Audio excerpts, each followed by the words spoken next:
রাষ্ট্রপ্রধান, শাসকবর্গ ও মন্ত্রী পরিষদ এবং তাদের সমর্থক ও সহযোগীরা মিথ্যা বলায় অভ্যস্ত হয়ে যাবে এবং সকাল বিকাল মিথ্যা কথা বলবে। আমানতদার ব্যক্তি খেয়ানত করবে, নেতৃবর্গ জালেম ও অত্যাচারী হবে। কিয়ামতের ৭২টি নিদর্শন। হযরত হুযায়ফা রাদিয়াল্লাহু তাআলা আনহু বলেন, কিয়ামতের পূর্বে ৭২টি বিষয় প্রকাশ পাবে। মনোযোগ দিয়া শুনুন ও আমার বাবারা ও আমার ভাইয়েরা। লোকেরা নামাজে ডাকাতি করবে, অর্থাৎ নামাজের প্রতি মানুষের একদম গুরুত্ব থাকবে না। এ কথাটি আজকের যুগে এতটা আশ্চর্যের নয়, কারণ এ যুগে অধিকাংশ মুসলমানের মাঝেই নামাজের গুরুত্ব নাই। রাসূলুল্লাহ সাল্লাল্লাহু আলাইহি ওয়াসাল্লাম যখন এ কথা বলেছিলেন, তখন নামাজ ঈমান ও কুফরের মাঝে পার্থক্য সৃষ্টিকারী বিষয় ছিল। সে যুগে একজন মুসলমান যত খারাপ হয়েছিল না কেন, যত মারাত্মক বদগার ও ফাসেক ছিল না কেন, তারা কিছুতেই নামাজ ছাড়তেন না। সে যুগে রাসূল সাল্লাল্লাহু আলাইহি ওয়াসাল্লাম এই কথাটি বলেছিলেন, তখন মানুষ নামাজ ছাড়ার কল্পনাও করতে পারেনি। আমানতের খেয়ানত করবে, অর্থাৎ তাদের কাছে আমানত রূপে যা কিছু রাখা হবে তা তারা আত্মসাৎ করবে, সুদের লেনদেন করবে, মিথ্যা কথা বলাকে হালাল মনে করবে, অর্থাৎ মিথ্যা বলতে পারাকে একটি দক্ষতা ও যোগ্যতা মনে করা হবে, সামান্য বিষয়ে রক্তপাত করবে এবং অন্যের প্রাণ সংহার করবে, উঁচু উঁচু ভবন নির্মাণ করবে, দিন বিক্রি করে দুনিয়া উপার্জন করবে, আত্মীয়দের সাথে বাজে ব্যবহার করবে,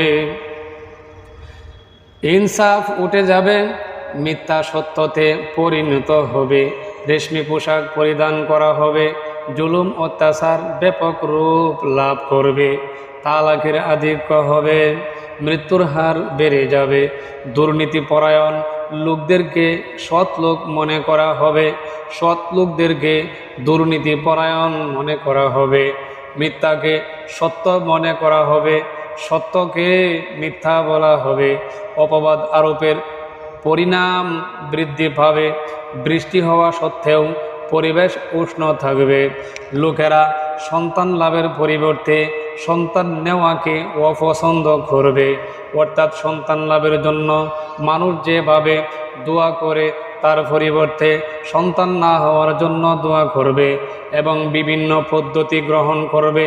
যেমন আজকাল পরিবার পরিকল্পনা গ্রহণ করা হচ্ছে এবং তা হচ্ছে 2টি সন্তানের বেশি নয়, একটি হলে ভালো হয়, নাউজুবিল্লাহ।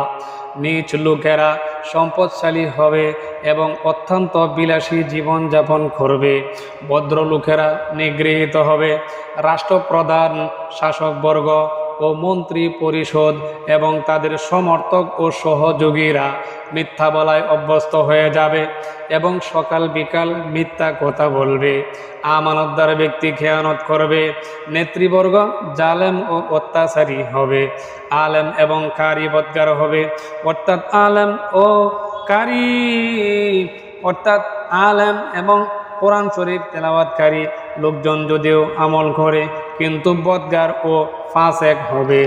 লোকেরা জীবজন্তুর চামড়া দ্বারা তৈরি উন্নত মানের পোশাক পরবে, কিন্তু তাদের দিনগুলো মৃত জন্তুর চেয়ে বেশি দুর্গন্ধময় হবে এবং পাথরের চেয়ে বেশি কঠিন হবে, স্বর্ণ সুলভ হবে, রূপার মূল্য বেড়ে যাবে, গুনার পরিমাণ বেড়ে যাবে, জানমালের নিরাপত্তা কমে যাবে, কোরআন শরীফকে সজ্জিত করা হবে, মসজিদকে কারুকার্য করা হবে, উঁচু উঁচু সৌধ নির্মিত হবে, হৃদয়গুলো উড়াল হবে, ব্যাপকভাবে মদ পান করা হবে, শরীয়তের দ্বন্দ্ববিধিকে অকার্যকর করা হবে, দাসী স্বয়ং মনিবকে জন্ম দেবে, অর্থাৎ মেয়ে মায়ের উপর কর্তৃত্ব করবে এবং এরূপ ব্যবহার করবে যেরূপ মনিব দাসীর সাথে ব্যবহার করে। এক সময় যারা খালি পায়ে ও উন্মুক্ত দেহে চলাফেরা করত, এরূপ নিজ শ্রেণীর লোকেরা দেশের শাসক বনে যাবে। পুরুষ ও মহিলা যৌথভাবে ব্যবসা করবে। মহিলারা জীবনের সকল ক্ষেত্রে পুরুষের কাঁধে কাঁধ মিলিয়ে কাজ করবে। পুরুষরা মহিলাদের বেশভূষা ধারণ করবে, মহিলারা পুরুষদের বেশভূষা ধারণ করবে। দূর থেকে দেখে বোঝা যাবে না এটা পুরুষ না মহিলা। গায়রুল্লাহর নামে শপথ হবে, শপথ শুধু আল্লাহর নামে এবং কোরআনের উপর বৈধ। অন্য কোনো কিছুর নামে শপথ করা হারাম। কিন্তু ফিতনার যুগে মানুষ আল্লাহ ছাড়া অন্য জিনিসের নামেও শপথ করবে। মুসলমানরাও বলা ছাড়াই মিথ্যা সাক্ষ্য দিতে প্রস্তুত থাকবে। শুধু পরিচিত লোকদেরকে সালাম দেওয়া হবে। অথচ রাসূলুল্লাহ সাল্লাল্লাহু আলাইহি ওয়াসাল্লাম বলেন, তুমি যাকে চেনো তাকে সালাম দাও, যাকে না চেনো তাকেও সালাম করো। বিশেষ করে পথ চলার সময় পথে কারোর সাথে সাক্ষাৎ হলে তাকে সালাম দিতে হবে। দুনিয়া লাভের উদ্দেশ্যে দ্বীনি ইলম শিক্ষা দেওয়া হবে। শিক্ষা অর্জনকারীদের উদ্দেশ্য হবে এর মধ্যে ডিগ্রি লাভ করা, চাকরি পাওয়া, পয়সা উপার্জন করা এবং সম্পদ, সম্মান ও খ্যাতি অর্জন হওয়া। আখিরাতের কাজের দ্বারা দুনিয়া উপার্জন করা হবে। জাতীয় ও রাষ্ট্রীয় সম্পদকে নিজের সম্পদ মনে করা হবে। আমানতের মালকে লুঠের মাল মনে করা হবে। যাকাতকে জরিমানা মনে করা হবে। সমাজের সবচেয়ে নীচ ও নিকৃষ্ট ব্যক্তিকে লোকেরা নিজেদের নেতা বানাবে। মানুষ নিজের পিতার অবাধ্যতা করবে এবং মায়ের সাথে দুর্ব্যবহার করবে। বন্ধুদের ক্ষতি করতে দ্বিধা করবে না। স্ত্রীর আনুগত্য করবে। বদকার লোকেরা মসজিদে সুরগুল করবে। গায়িকা মহিলাদের সম্মান করা হবে। অর্থাৎ যে মহিলা গান বাজনার পেশায় থাকবে তাদেরকে সম্মানের চোখে দেখা হবে। বাদ্যযন্ত্র এবং বাজনার বিভিন্ন উপকরণকে বিশেষ যত্ন করা হবে। রাস্তার মোড়ে মোড়ে মদের দোকান হবে। জুলুম অত্যাচার করাকে গর্বের বিষয় মনে করা হবে। আদালতে ন্যায় বিচার বিক্রি হবে। অর্থাৎ বিচার প্রার্থী ন্যায়ের ওপর হলেও পয়সা দিয়ে রায় নিজের পক্ষে নিতে হবে। পুলিশের সংখ্যা বৃদ্ধি পাবে। কোরআন শরীফকে গানের সুরে তেলাওয়াত করা হবে।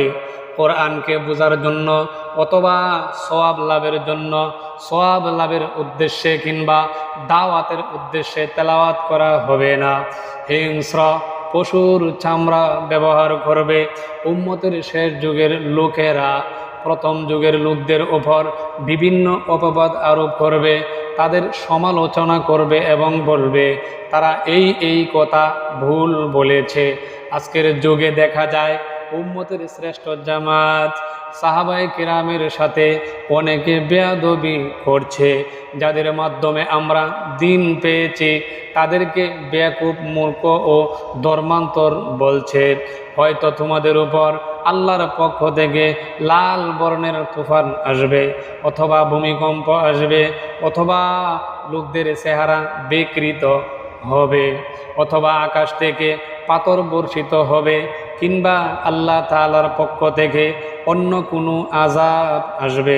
এসব আলামতগুলো নিয়ে একটু চিন্তা করলে দেখা যাবে আমাদের সমাজে প্রতিটি আলামত বিদ্যমান, ঠিক কিনা? এবং সমাজে বর্তমানে যে অশান্তি বিরাজ করছে তা মূলত এই যে ৭২টা কারণ, এই বদ আমলগুলোরই ফলাফল, ঠিক কিনা?